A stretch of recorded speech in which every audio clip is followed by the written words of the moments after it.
Hola, ¿qué tal? Paz y bien para todos. Los saluda Fray Javier del Ángel de los Santos. Bienvenidos a mi canal de YouTube Verbum Dei. Vamos a estudiar ahora el Evangelio correspondiente al primer domingo del tiempo de Cuaresma. Ya empezó la Cuaresma, así es, 21 de febrero de 2021. Y el texto está tomado del Evangelio según Marcos, capítulo 1, versos 12 al 15. ¿Ok? ¿Están listos? ¿Están listas? Muy bien. Ok, entonces comenzamos. Es un pasaje chiquitito, pero verán cómo tiene mucho que se le puede escarbar y que se le puede sacar. ¿Ok? Como siempre, o como casi siempre, comenzamos dividiendo la perícopa, que yo lo he dividido en dos partes pequeñitas. La primera parte, Jesús es tentado por el Satán o el Satanás, utilizaré estos dos nombres indistintamente. Jesús es tentado por el Satán o el Satanás en el desierto. Y la segunda parte, Jesús inicia su ministerio público proclamando la conversión y la fe en el Evangelio. ¿Ok? Estas son las dos partes en las que yo he dividido esta perícopa. Entonces, comencemos ahora de lleno con la primera parte. Esta escena que el Evangelio nos propone hoy ocurre inmediatamente después del bautismo de Jesús. En su bautismo, Jesús ha recibido el Espíritu, es decir, la misma capacidad de amar de Dios para manifestar fielmente ese amor a los demás. En el bautismo, Jesús ha experimentado la confirmación de su filiación con Yahvé, el Dios de Israel, por estar dispuesto a discernir y a comportarse de acuerdo a los valores del reino de Dios. Por eso es hijo de Dios, ¿ok? Pero Jesús no es hijo ni ha recibido la filiación divina para vivirla aislado o alejado de sus compatriotas. Al contrario, Jesús se pone en marcha, dice el texto de hoy, inmediatamente para hacer efectiva esa filiación, para activarla en los demás y para enseñar y capacitar a sus contemporáneos a fin de que ellos puedan también ser hijos e hijas de Dios. ¿Ok? Entonces, en este inmediatamente hay un sentido de urgencia en la acción de Jesús. Es como si Dios tuviera prisa por manifestarse y Jesús por manifestarlo. ¿Ok? Bien bonito esto. Por eso, Marcos prosigue escribiendo que el Espíritu le empuja al desierto. Y este empujar, que debería traducirse más correctamente como lo empujó fuera, lo llevó fuera, lo expulsó. ¿Sí? El verbo en griego es ekbaino y denota un movimiento o un impulso que es irresistible. Jesús se deja conducir, se deja empujar, se deja llevar por el Espíritu y por eso se aventura, se lanza a este desierto como respuesta al amor que le tiene al Padre. Y este desierto en el que aquí aparece Jesús no es solo un desierto geográfico. Acuérdense los niveles en los que podemos leer las perícopas, ¿ok? El nivel más literal y luego está el nivel simbólico, ¿ok?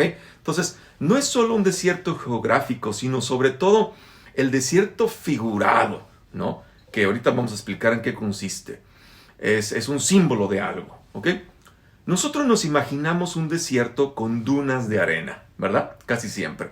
Pero la palabra para desierto aquí es eremos, y significa un lugar despoblado, desolado, desértico, en el sentido que no hay presencia humana o es muy escasa. El desierto y el número 40 que dice el texto recuerdan el éxodo, es decir, la salida de los hebreos de Egipto y el tiempo que tardaron para llegar a la tierra prometida de 40 años. Allá fueron 40 años, acá Jesús 40 días. ¿Sí? Este pasaje lo pueden encontrar en el libro del Éxodo, del capítulo 15, verso 22 en adelante, hasta el final del libro del Éxodo, todo, ¿verdad? Y también en el libro del Deuteronomio. Ahora, solo que aquí no se trata de liberarse de la esclavitud del faraón, de una tierra de opresión física, sino de liberar al ser humano de las dominaciones que son mucho más crueles y espantosas. La dominación y la esclavitud de los poderes fácticos de este mundo. Esos poderes que introducen exclusión, esclavitud, violencia, sufrimiento, dolor, angustia, muerte y sobre todo de la violencia que es producida en el nombre de Dios. Es decir, la que pretende dominar al ser humano presentándole imágenes falsas e incluso violentas de Dios. No nos quedemos entonces con la pura interpretación literal del desierto. Desierto es más que un alejamiento local o físico de la sociedad. El desierto aquí es el espacio donde se discierne a qué causas se quiere servir, si a la de Dios o a la del Satanás. El desierto es el espacio simbólico, o puede ser también real, ¿no?, donde se produce el enfrentamiento y la ruptura individual y comunitaria con una sociedad injusta y en consecuencia con todos los valores falsos que esa sociedad aprecia y propone practicar. El desierto es el espacio donde se fragua la opción y la orientación fundamental de nuestra vida, ¿sí?, la que le dará sentido, valor, identidad, pertenencia. Y ese desierto no es un lugar ni un evento que ocurre una sola vez en la vida, sobre todo en la vida de Jesús y en la vida nuestra también, sino varias o muchas veces. La sociedad injusta opuesta al Evangelio nos pone muchas veces en situación de desierto, es decir, de volver a la experiencia fundamental de hijos de Dios y de discernir qué es lo que hay que hacer para vivir coherentemente, fielmente, esa opción fundamental. Entonces, por lo que nos refieren los evangelios, vemos que algunos en la institución religiosa del tiempo de Jesús habían tomado el lugar de Dios, usurpado el lugar de Dios, y por sus propios intereses, por su propio poder, habían presentado una imagen de Dios quizá demasiado legalista, que con todas sus leyes y preceptos esclavizaba en vez de liberar. Una imagen de Dios que parece que no coincidía con la imagen del Dios cercano y amoroso, siempre y para con todos, que Jesús experimenta y predica. Ahora, hay que aclarar esto. El Dios del Antiguo Testamento es el mismo Dios de Jesús. Se llama Yahvé. Es exactamente el mismo Dios. La diferencia está en cómo se experimenta a este Dios. Como parece ser que lo experimentaban los líderes religiosos de Jesús, tal como se nos ha reflejado, insisto en esto, solo tal como se nos ha reflejado en los textos bíblicos, y en cómo se nos dice, cómo se nos cuenta, que lo experimenta, que lo vive, que lo comunica Jesús de Nazaret. ¿Ok? Pero que no se les olvide, el Dios es exactamente el mismo. ¿Ok? Entonces, ahora Jesús se siente impulsado por Yahvé, por Dios, para liberar al ser humano de esa institución religiosa y de cualquier otro sistema parecido, de modo que el ser humano sea plenamente libre, solidario, compasivo, lleno de vida.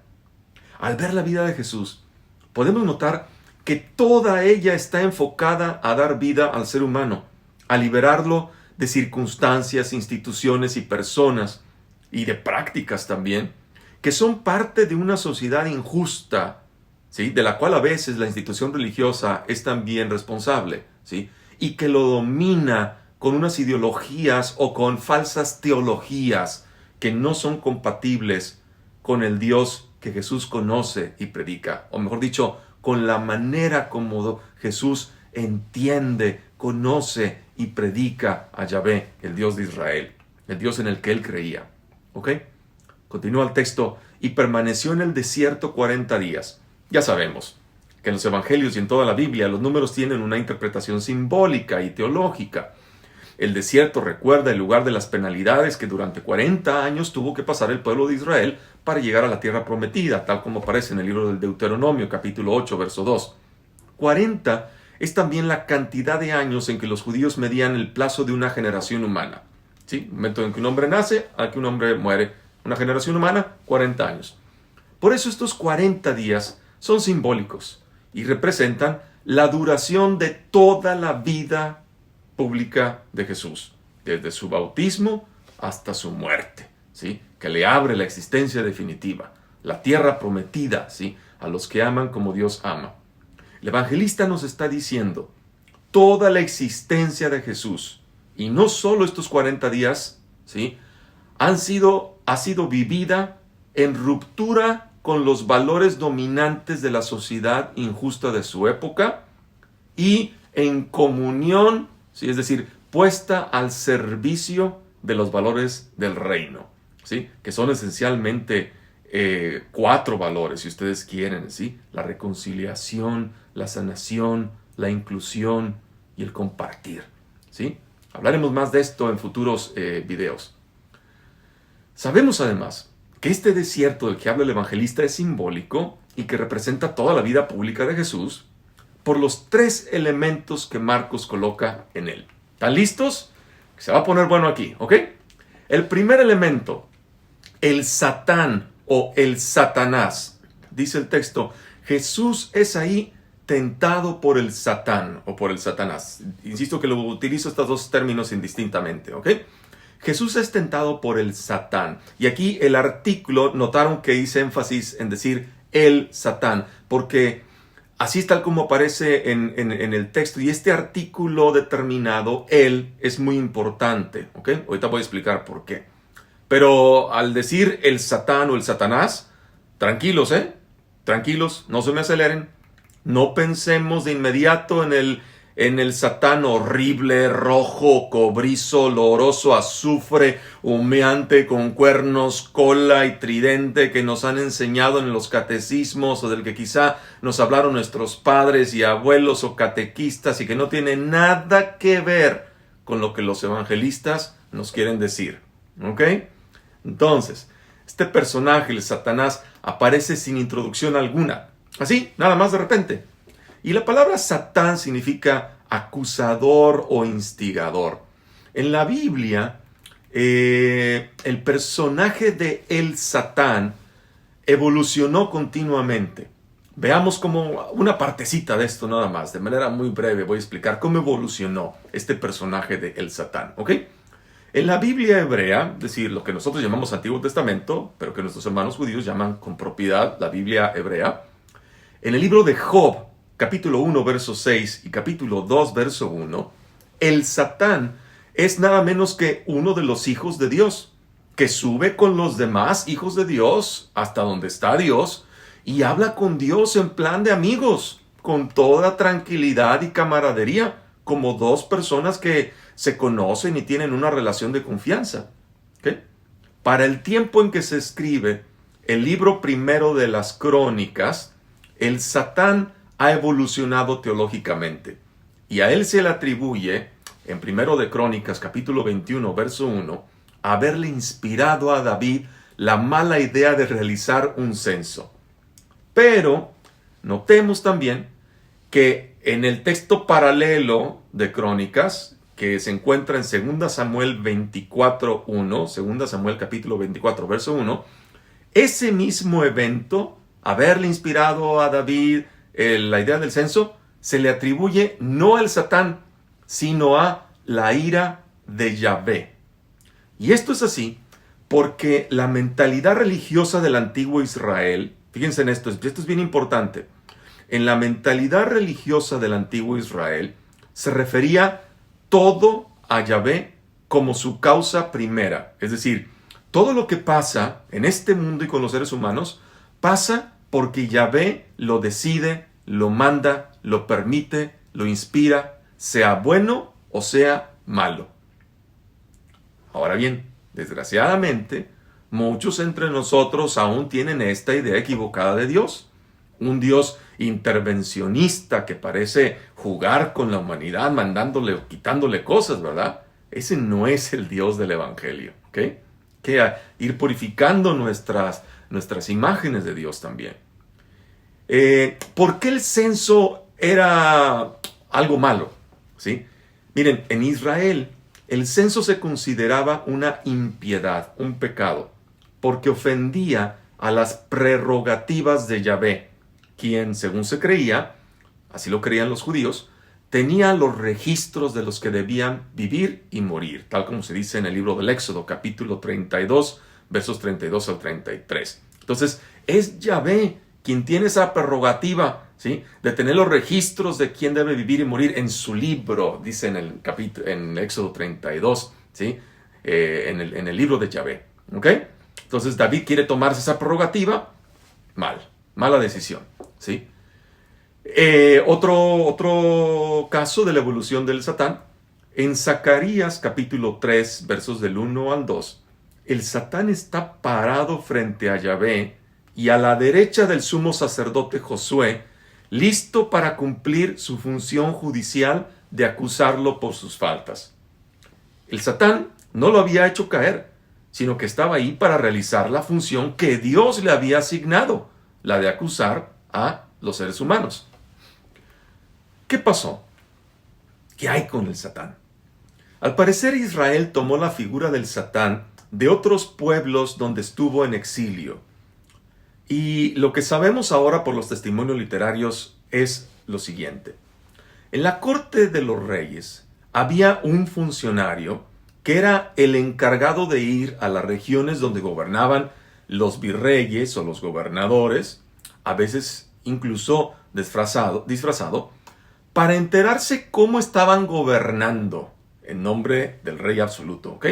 Y si había actos de corrupción que estuvieran afectando las finanzas o los intereses del rey. Ese funcionario se le llama en hebreo, los judíos le llamaron el Satán. Por eso insistí en el artículo determinado el, porque es un título que corresponde a una función gubernamental, ¿ok? Es un título de un funcionario, el Satán. Entonces, cuando todo estaba bien, no había problema. El Satán regresaba, daba su informe al rey, decían, todo está bien, adelante. Pero cuando el Satán detectaba algo mal, se organizaba un juicio donde estaban el rey, algunos de sus vasallos, algunos de sus secretarios de Estado, ¿no? El rey, y frente a él estaba el funcionario acusado y a la derecha el Satán. Entonces, una vez en presencia del rey, el Satán enumeraba las irregularidades que el funcionario había cometido de acuerdo a la legislación vigente y quizás incluso proponía el castigo legal merecido.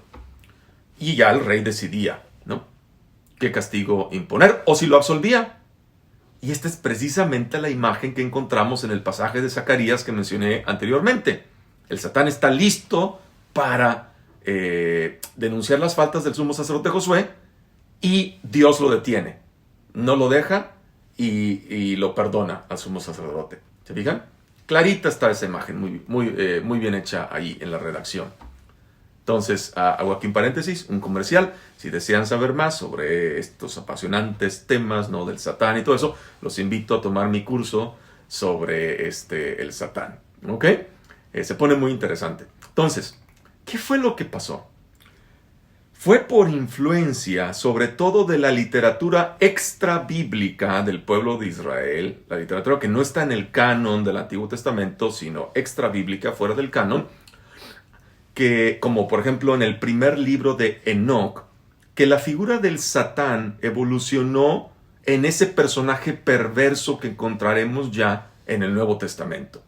Para el tiempo de Jesús, la mayoría de los judíos ya no le adjudicaba las decisiones malas o los eventos malos a Yahvé, Dios, sino a poderes perversos que podían ser simbolizados o representados con el Satán o su correspondiente nombre en griego, el diabolos, que se traduce al español como diablo, o también a otros demonios o espíritus inmundos o impuros. Por eso es que aquí el evangelista nos presenta a Jesús enfrentado con el Satán. En los evangelios, el reino del Satán es el reino de la enfermedad, de lo que sujeta al ser humano y lo mantiene impotente, ciego, cojo, mudo, impedido. Es el reino de la locura, la epilepsia, la esquizofrenia, es decir, lo que saca al ser humano fuera de sí y no le permite vivir. Todas estas cosas hacían que el ser humano se mantuviera incompleto, impuro, aislado, rechazado, incomunicado y por lo tanto incapaz de entrar en relación funcional con los demás y de tener una vida saludable, digna, libre, plena, feliz. Entonces, el Satán es la representación simbólica en los evangelios de los poderes de cualquier tipo que enferman y que oprimen al ser humano, ¿sí? La clave para entender esto está en el mismo texto. dice que Jesús fue tentado por Satanás.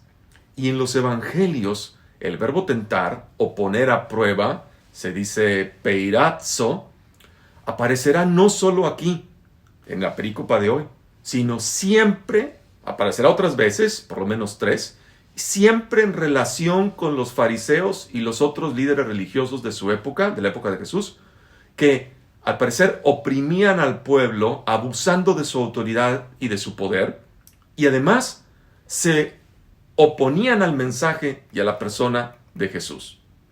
A esos ministros religiosos, aquellos que se consideraban más piadosos y cumplidores de la ley y los más cercanos a Dios por sus prácticas religiosas, según ellos, el evangelista los denuncia como instrumentos de el Satán.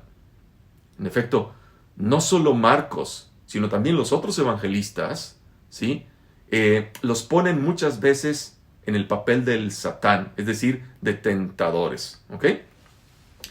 Por ejemplo, solo en el Evangelio de Marcos, en Marcos capítulo 8, verso 11, los fariseos vienen con Jesús y empiezan a discutir con él, pidiéndole un signo del cielo. ¿Para qué? Dice el texto, para tentarlo. La misma función que había hecho el Satán. ¿Se fijan? Otro caso, en Marcos 10, 2, otros fariseos se le acercan también a Jesús para tentarlo otra vez, preguntándole, de acuerdo a la ley de Moisés, si un hombre puede repudiar a su mujer. La respuesta era obvia. La ley de Moisés dice, sí, el hombre puede repudiar a su mujer. Jesús tiene su propia opinión al respecto en el Evangelio de Marcos. ¿Ok? La tercera ocasión, finalmente, en Marcos 12:15, unos fariseos y herodianos, partidarios de Herodes, van con Jesús para casarle, dice el texto, casarle en alguna palabra, preguntándole si era lícito o no pagar el tributo al César. ¿Sí? La respuesta es obvia. Claro que sí. De otra manera, se arriesgaban a que los romanos los mataran, los terminaran de invadir y los mataran. ¿Sí? Jesús denuncia la hipocresía de estos que le preguntan con doblez para casarle y les echa en cara su hipocresía, dice el texto, su intención de tentarlo. Les dice, ¿por qué me tientan? Y al hacerlo, les adjudica el rol del Satán, el tentador. Pero aún hay más. Jesús llamará Satanás nada menos que, así es, ¿adivinaron? A Simón Pedro. Él es el único discípulo, la única persona en todos los evangelios a quien Jesús lo llamará directa, concreta, claramente Satanás. Le dice en Marcos 8:33, apártate de mí, Satanás. ¿Por qué? Porque Pedro quiere impedir que Jesús vaya a Jerusalén, ahí donde precisamente el Satanás, es decir, el poder opresor religioso, va a ser derrotado. Pedro ha entendido mal la misión de Jesús. Pedro quiere seguir a un Mesías triunfador, exitoso, populista, poderoso, guerrero, político, como el que le gusta a mucha gente todavía en nuestras iglesias, ¿no? Esta idea de Mesías que algunos tenían en el pueblo de Israel, no todos, pero algunos. Y no tolera Pedro que Jesús vaya a tener que dar su vida, ¿sí? Muriendo. Por eso Jesús le dice que sus pensamientos no son los pensamientos de Dios, sino los de los hombres. Y le dice, ponte detrás de mí, Satanás. ¿Sí? Es decir, tú eres quien tiene que tomar el lugar, ponerte detrás de mí como discípulo para aprender, no yo detrás de ti. Entonces, el Satanás en los evangelios simboliza los poderes opresores que destruyen al ser humano. Mientras que para Jesús, Dios es amor que se pone al servicio de la persona y los invita a una misión de servicio y liberación. El Satanás representa al poder que pide al ser humano que le sirva. ¿Para qué? Para dominarlo y destruirlo, al introducirlo en un egoísmo autorreferencial. Primero yo, siempre yo y después yo, y todos los demás no importan. Satanás representa el poder que atenta contra la acción de Dios, que es la de liberar, ¿sí?, a la humanidad de todo complejo, prejuicio, doctrina, teología, ideología que es injusta sobre todo de aquellas erigidas en nombre de Dios, para poder vivir una vida descentrada del egoísmo, es decir, volcada hacia los demás en el servicio amoroso que permite que haya, como decía Pablo, justicia, paz y gozo en el espíritu. ¿Ok? Ese fue el primer elemento solamente. Los otros dos los voy a comentar más cortitos, no se preocupen. Segundo elemento, las fieras. Dice el texto, estaba con los animales salvajes, o mejor dicho, literalmente, con las fieras. Esta es una clara alusión al libro de Daniel en el capítulo 7, donde las fieras, las bestias, los animales salvajes, son también imágenes del poder, de los imperios que oprimen, dominan y destruyen al ser humano.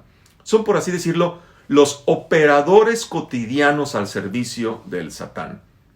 Jesús será tentado no solo en este momento, en el desierto, sino como ya vimos antes, a lo largo de toda su vida, por los líderes religiosos, sumos sacerdotes, escribas, fariseos, saduceos, miembros del Sanedrín, Herodes, que son los agentes como externos al grupo de Jesús, pero también por sus propios discípulos, como en el caso de Simón Pedro, que son los agentes internos, ¿sí? Cuando actúan como agentes internos de Satán. Y todo esto, de una forma u otra, todos estos personajes, las fieras, ¿sí? Tanto las de dentro del círculo de Jesús como las de fuera del círculo de Jesús, se aferran ya sea a sus privilegios o a sus ideas equivocadas de la persona y de la misión de Jesús. Y al hacerlo, se convierten en el Satanás porque impiden que el auténtico reino de Dios se manifieste. ¿Se fijan? Tercer elemento, los ángeles. Los ángeles le servían, dice el texto. Y el término ángel significa enviado, mensajero, anunciador. Procede del verbo griego angeló, que significa anunciar. De ahí viene ángel. Ángel es angelos, ¿sí?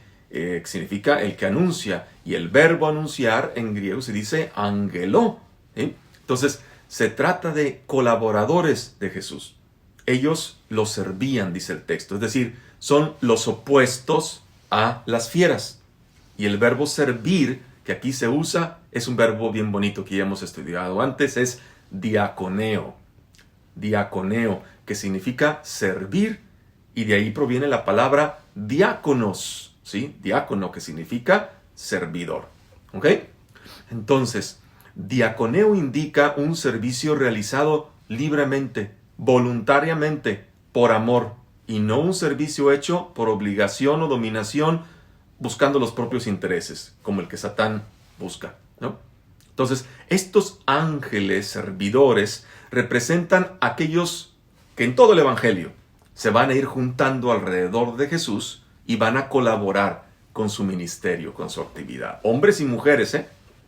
Entonces, ya tenemos el cuadro completo de los rasgos que definen toda la vida pública de Jesús. Satanás, la personificación de los poderes que impiden la vida para el ser humano y se oponen a la misión de Jesús. Las fieras, algo similar, que representa a los grupos dirigentes influyentes continuamente hostiles a Jesús, que pretenden destruirlo y que acaban matándolo. Jesús acaba muerto por estos poderes. Y los ángeles, que simbolizan a los que colaboran con la obra de Jesús y aparecen casi siempre como gente anónima que le informa sobre casos que necesitan su intervención o le lleva enfermos para que los cure. ¿Ok? Entonces, aparentemente estos poderes perversos triunfan cuando Jesús sea crucificado. Pero, será precisamente allí donde Jesús muestre el amor de Dios hasta las últimas consecuencias. Y su resurrección va a ser la señal de que Dios está con él y la señal de su presencia con los que, como él, ponen su vida al servicio del Evangelio y del reino. Fíjense, así termina el Evangelio de Marcos. Dice, los discípulos salieron a predicar y Jesús colaboraba con ellos. ¡Qué hermoso es esto! ¡Qué hermosa promesa y qué hermosa realidad para nosotros también hoy! Dios no nos libra de las contradicciones, los problemas, las dificultades, las oposiciones, los sufrimientos, incluso ni de la muerte, sino que en todo eso, Dios colabora con nosotros.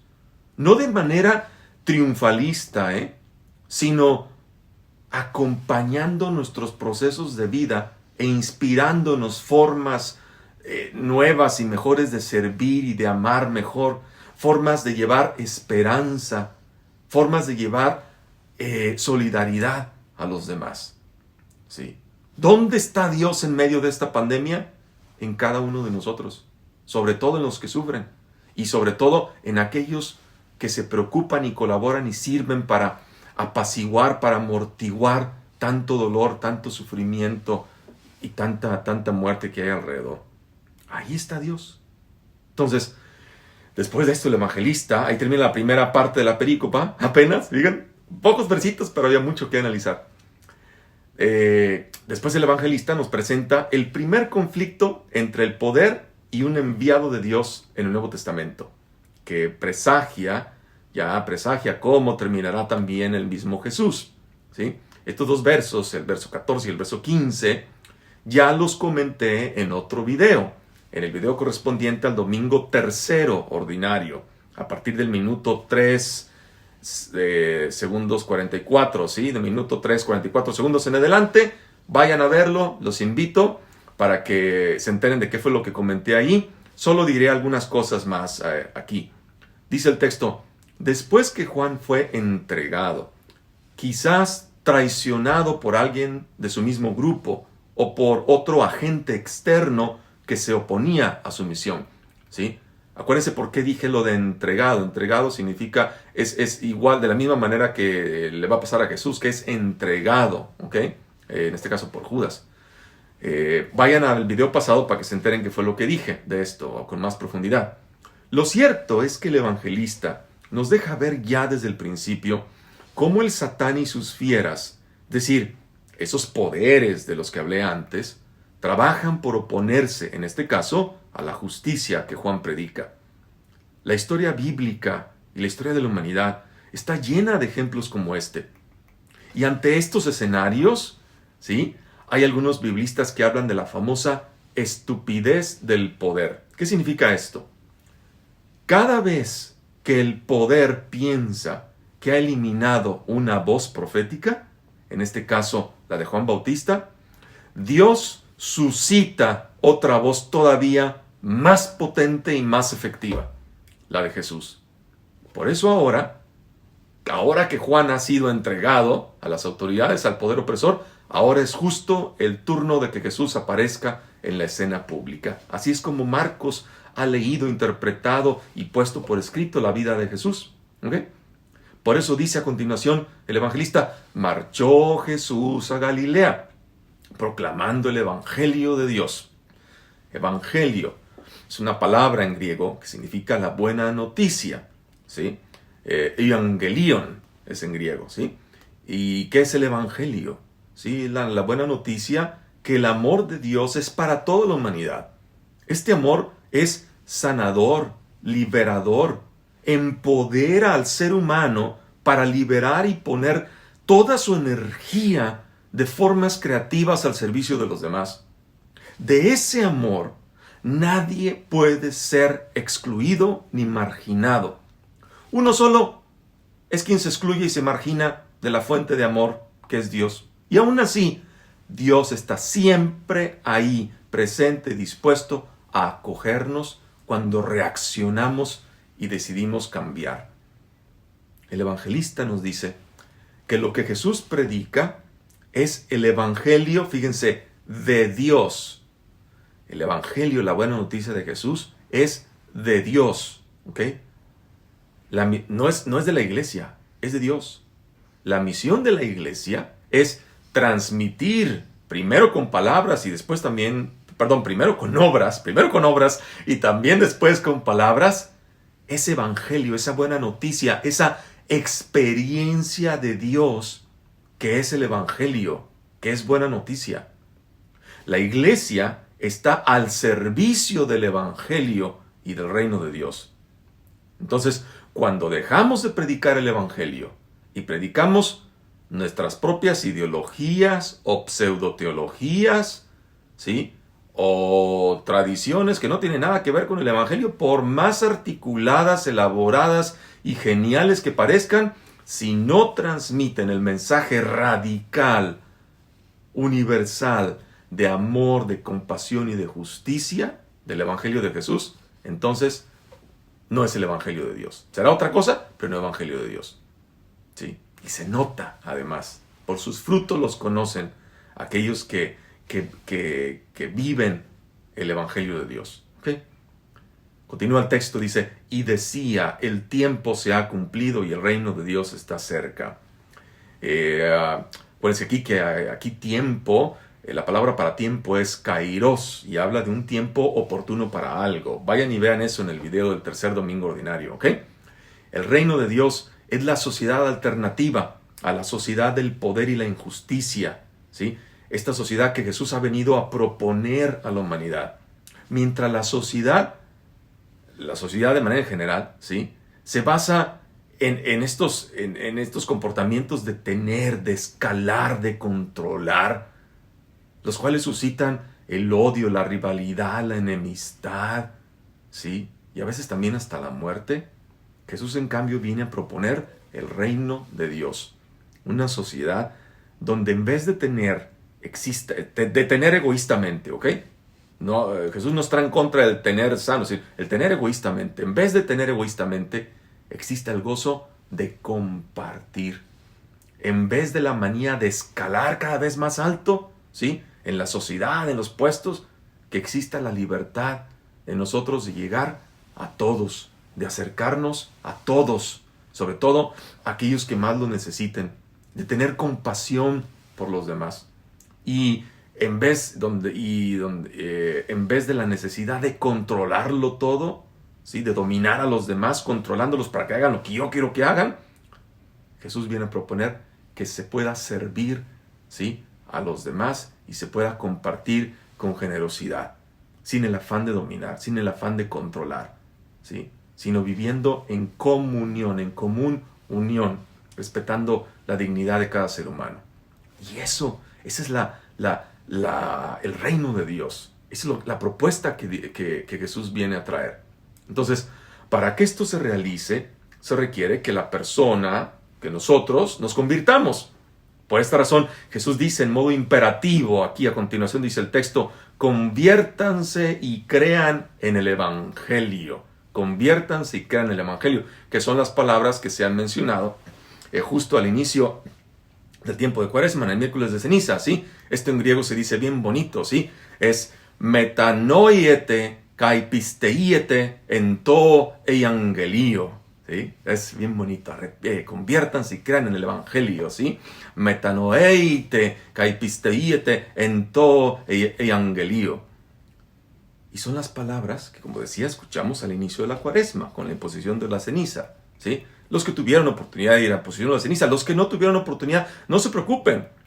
Hagamos nuestras estas palabras. La ceniza es solo un signo externo. Lo importante es lo que pasa en el interior y después se manifiesta en el exterior. Vivir en actitud de conversión, ¿sí? Entonces, respecto a esto, los invito a ver mi mensaje de Cuaresma, que ya también lo acabo de subir ahí hace unos días, donde hablo más a profundidad de esto, ¿sí? Del conviértanse y crean en el Evangelio. Aquí digo solamente unas cuantas cositas más. Convertirse en griego es metanoeo, y no significa hacer penitencias, ni darse de chicotazos o de golpes de pecho, o andar haciendo sacrificios o ayunos, ni tampoco la conversión llega como resultado de todas esas cosas. Nada de eso. Convertirse significa cambiar los valores que orientan la propia vida, dándole preeminencia absoluta al amor servicial para el bien del ser humano. Eso significa convertirse. Y esta, y no otra, es la conversión que Jesús nos pide. Poner como único valor absoluto de la propia vida, hacer el bien a los demás. Esto se ve en pasajes como por ejemplo en Mateo capítulo 25, versos del 35 hasta el 45, por ejemplo. Y continúa el texto diciendo, y crean en el Evangelio. creer. Sí, creer significa acoger el amor que Dios libremente nos ofrece para yo después compartirlo con los demás. Es una actitud dinámica, ¿sí? Yo acojo el amor que Dios libremente me ofrece para después yo compartirlo, manifestarlo a los demás. Creer es optar por Dios y confiar mi vida radicalmente en Dios y en su propuesta de vida para mí y para todos. Creer es aceptar y vivir el Evangelio. No basta oír el Evangelio y aceptarlo. Hay que ponerlo por obra. El reino de Dios no va a llegar por arte de magia, sino que se requiere la colaboración de todos nosotros. ¿Cuántas veces pedimos en oración, venga tu reino, venga tu reino? ¿Se acuerdan? En el Padre Nuestro. Pero tal vez, no sé si a ustedes les pase, a mí me pasa muchas veces, tal vez no estamos dispuestos a colaborar para que ese reino se implemente. El reino de Dios no consiste en que Dios gobierna emanando leyes que los seres humanos debemos observar.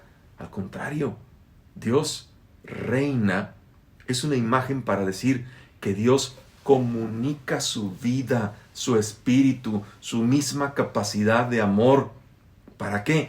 Para hacernos capaces de manifestar con obras concretas, ¿sí?, ese amor en el que decimos creer, ¿sí?, a los demás, a los que tenemos ahí al lado de nosotros. ¿Ok? Mucho que ver, ¿verdad? Y eran solo unos cuantos versitos. Pues hasta aquí mi contribución. Espero que sirva de algo. Y acuérdense, cuando comento estas cosas, yo no me estoy proponiendo como ejemplo de nada. Me tiro estas piedras primero yo y trato de aplicármelas yo. Y tenemos que ser cada uno responsables. Entonces, yo solamente trato de compartirlo lo mejor que puedo y ojalá que nos pueda servir a todos. Entonces, les deseo una vivificante Cuaresma. Vayan a ver el mensaje de Cuaresma para que entiendan por qué digo eso. Una vivificante Cuaresma. Y como siempre, les agradezco su presencia. Qué bueno que me pudieron acompañar. Y si tienen preguntas, comentarios, cualquier cosa que les pueda interesar, ya saben dónde contactarme, a través del correo electrónico verbumdayofm@gmail.com, a través del sitio Facebook @verbumdayofm. Recuerden darle like, suscribirse para que se enteren cada vez que subo un video, darle clic a la campanita y compartirlo con todos sus compadres, sus comadres, sus amigos, sus compañeros de las comunidades eclesiales, con quien ustedes quieran. Ojalá que esta palabra pueda hacer algún bien, ¿sí?, a quien más lo necesite. Que no solamente podamos aprender, sino también que nos haga un bien en la vida, ¿sí?, para que la podamos poner en práctica. Entonces, les agradezco a todos su presencia. Vayan a ver los videos que les recomendé en este video para que se enteren de las cosas que hablé con más profundidad. Y nos vemos el próximo domingo. Y como siempre ya saben, el saludo franciscano para todos, de paz y bien. Gracias, hasta la próxima.